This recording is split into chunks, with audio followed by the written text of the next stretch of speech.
¡Qué familia más querida! Hoy vamos a hablar de un tema muy serio, un capítulo de nuestra historia que dejó marcas profundas en tres naciones hermanas. Me refiero a la Guerra del Pacífico, un conflicto que ocurrió hace mucho tiempo, entre 1879 y 1884. Los protagonistas de esta triste historia fueron Chile, Perú y Bolivia. Imaginen ustedes un desierto inmenso, el desierto de Atacama, uno de los lugares más secos del mundo. Pues en ese lugar tan árido, se encontraba una riqueza que cambiaría el destino de estos países para siempre. El salitre y el guano, que en esa época eran como el petróleo de hoy, fertilizantes muy valiosos que todo el mundo quería comprar para sus campos. Pero, ¿cómo es que se llega a una guerra?, se preguntarán ustedes. Bueno, como en muchas disputas, todo comenzó por un desacuerdo económico y por fronteras que no estaban muy claras en ese desierto. Bolivia tenía una provincia en la costa del Pacífico, llamada Litoral, que hoy es parte de Chile. En esa zona, muchas empresas chilenas trabajaban extrayendo el salitre. Había un acuerdo. Bolivia no les subiría los impuestos a estas empresas durante 25 años. Pero en 1878, el gobierno boliviano, necesitado de dinero, decidió imponer un nuevo impuesto de 10 centavos por cada quintal de salitre exportado. ¡Ay, qué lío se armó! Las empresas chilenas se negaron a pagar, diciendo que se estaba rompiendo el tratado. La situación se puso cada vez más tensa, como cuando en la casa no nos ponemos de acuerdo. Bolivia, para presionar, confiscó los bienes de la compañía chilena y anunció que los iba a rematar. Chile consideró esto una provocación, y en respuesta, el 14 de febrero de 1879, sus tropas desembarcaron y ocuparon el puerto de Antofagasta, que en ese entonces era boliviano. Lo que nadie sabía en ese momento era que Perú y Bolivia tenían un tratado secreto de alianza defensiva desde 1873. Así que, cuando Chile le declaró la guerra a Bolivia, Perú se vio arrastrado al conflicto. De repente, lo que era un problema de impuestos se convirtió en una guerra total entre tres vecinos. La gente común, los ciudadanos de a pie en Santiago, en Lima y en La Paz, recibieron la noticia con una mezcla de patriotismo y mucho miedo. Los hombres jóvenes se alistaron en el ejército, llenos de un fervor por defender su bandera, despidiéndose de sus familias sin saber si volverían a verlas. Las madres, esposas e hijos lloraban en las estaciones de tren, viendo partir a sus seres queridos hacia un desierto lejano y desconocido. La guerra no era solo de soldados y políticos. Era una tragedia que entraba sin permiso en el hogar de miles de personas, cambiando sus vidas para siempre. ¡Qué cosa más tremenda! Una vez que la guerra comenzó, el primer gran escenario de la batalla fue el mar. ¡Atención! Para llevar soldados y suministros al desierto, era fundamental controlar el Océano Pacífico. La Marina de Chile, mejor preparada y con barcos más modernos como los blindados Cochrane y Blanco Encalada, se enfrentó a la escuadra peruana, que contaba con el valiente monitor Huáscar, comandado por el gran almirante Miguel Grau. Durante meses, Grau y su Huáscar fueron una pesadilla para los chilenos, atacando sus puertos y líneas de suministro. Se le conoció como el Caballero de los Mares por su nobleza, incluso rescatando a los náufragos enemigos. Un verdadero ejemplo. El control del mar se decidió en el combate naval de Angamos, el 8 de octubre de 1879. Allí, la escuadra chilena logró acorralar al Huáscar. Fue una batalla desigual y heroica.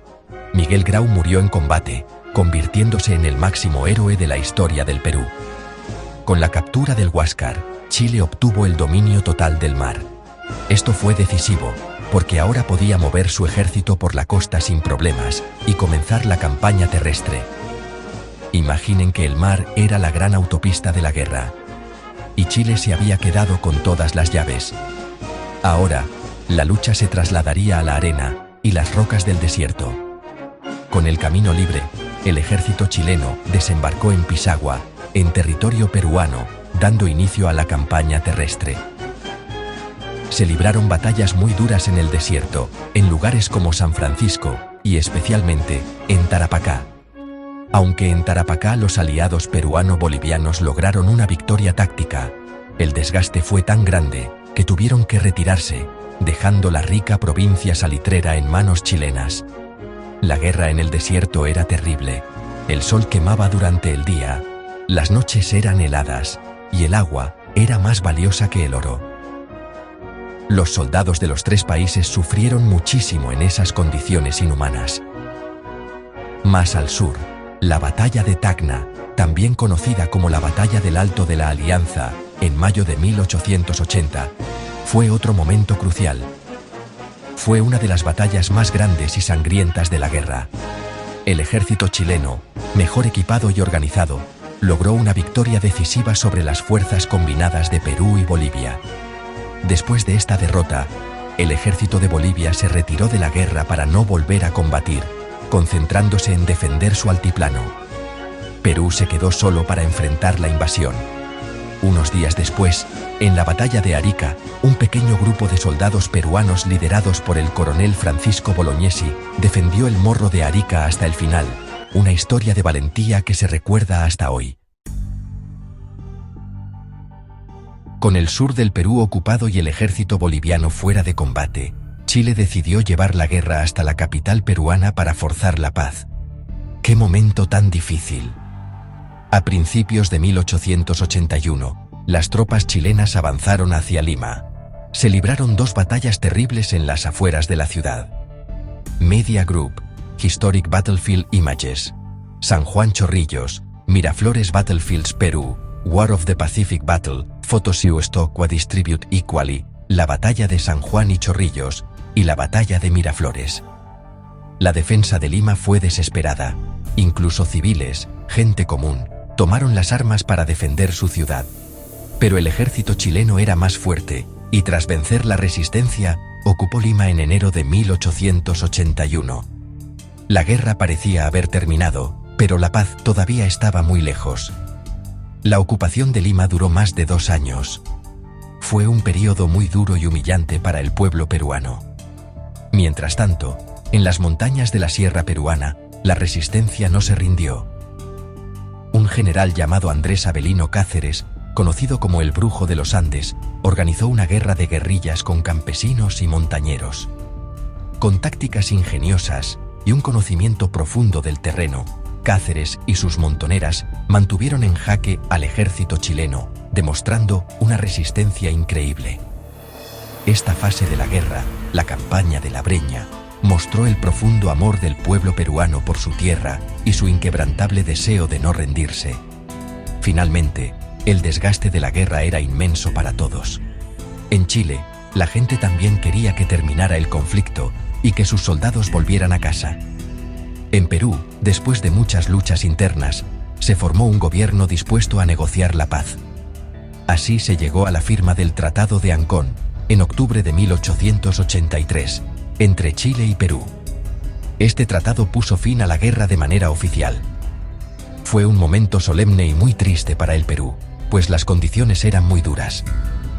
La guerra había terminado, pero las consecuencias apenas comenzaban a sentirse en toda su magnitud. El mapa de Sudamérica cambió para siempre. Perú cedió a Chile a perpetuidad la provincia de Tarapacá, rica en salitre. Además, las provincias de Tacna y Arica quedaron bajo administración chilena por 10 años, al final de los cuales un plebiscito, una votación popular, decidiría su destino final. Ese plebiscito nunca se realizó como se planeó. Y recién en 1929, con un nuevo tratado, se acordó que Tacna volvería al Perú y Arica se quedaría en Chile. Para Bolivia, el resultado fue el más dramático de todos. Media Group, Old Maps, Showing Bolivia's Lost Coastline, Antofagasta Port Historical Images, Province of Littoral Archival Photos y Stock Distribute Equally, perdió su única salida al mar, la provincia del litoral, que se convirtió en la región chilena de Antofagasta. Bolivia se transformó en un país sin acceso soberano al océano. El impacto de la guerra en la gente fue profundo y duradero. Para Chile, la victoria trajo una enorme riqueza gracias al salitre, lo que impulsó su economía y fortaleció al Estado durante décadas. Hubo un gran orgullo nacional, un sentimiento de triunfo que unió al país. Sin embargo, también pagó un alto precio en vidas humanas y dejó a muchas familias de luto. Para Perú, la derrota fue una catástrofe nacional. El país quedó en ruinas, su economía destrozada y con una profunda herida en su orgullo. La reconstrucción fue un proceso largo y doloroso, y la guerra dejó una sensación de pérdida que marcó a varias generaciones. En Bolivia, la pérdida del mar es, hasta el día de hoy, 24 de julio de 2025, una herida abierta, la cicatriz más visible de la guerra. Se convirtió en el tema central de su política exterior y de su identidad nacional. Cada año, en el Día del Mar, los bolivianos recuerdan su costa perdida con la esperanza de recuperarla algún día. Esta aspiración ha marcado las relaciones con Chile durante más de un siglo. Imaginen ustedes, es como si a una casa le quitaran la puerta principal para siempre. Esa es la sensación que ha perdurado en el corazón del pueblo boliviano, un sentimiento de injusticia y aislamiento. ¿Por qué esta guerra de hace casi 150 años sigue siendo tan importante hoy? Porque no fue solo una lucha por territorio o recursos. Fue un evento que definió las relaciones entre estos tres países vecinos hasta nuestros días. Las fronteras que se dibujaron con sangre y fuego en el siglo XIX siguen generando tensiones y debates en el siglo XXI. La demanda marítima de Bolivia, los recuerdos de la ocupación en Perú y el orgullo de la victoria en Chile son sentimientos que todavía influyen en la política, la cultura y hasta en cómo se tratan los pueblos entre sí. Qué increíble cómo el pasado sigue vivo. Y aquí viene la lección más importante, mi querida familia. La Guerra del Pacífico nos enseña lo terrible que es cuando los hermanos no logran dialogar y resolver sus problemas en paz. Nos recuerda que la guerra nunca es una solución, solo deja dolor, resentimiento y heridas que tardan siglos en sanar. La historia no es para buscar culpables, sino para aprender. Ojalá que, mirando este pasado doloroso, las nuevas generaciones de chilenos, peruanos y bolivianos puedan construir un futuro de mayor entendimiento, cooperación y hermandad. Porque al final del día, como siempre decimos aquí, somos todos parte de la gran familia latinoamericana. Nos vemos en el próximo programa.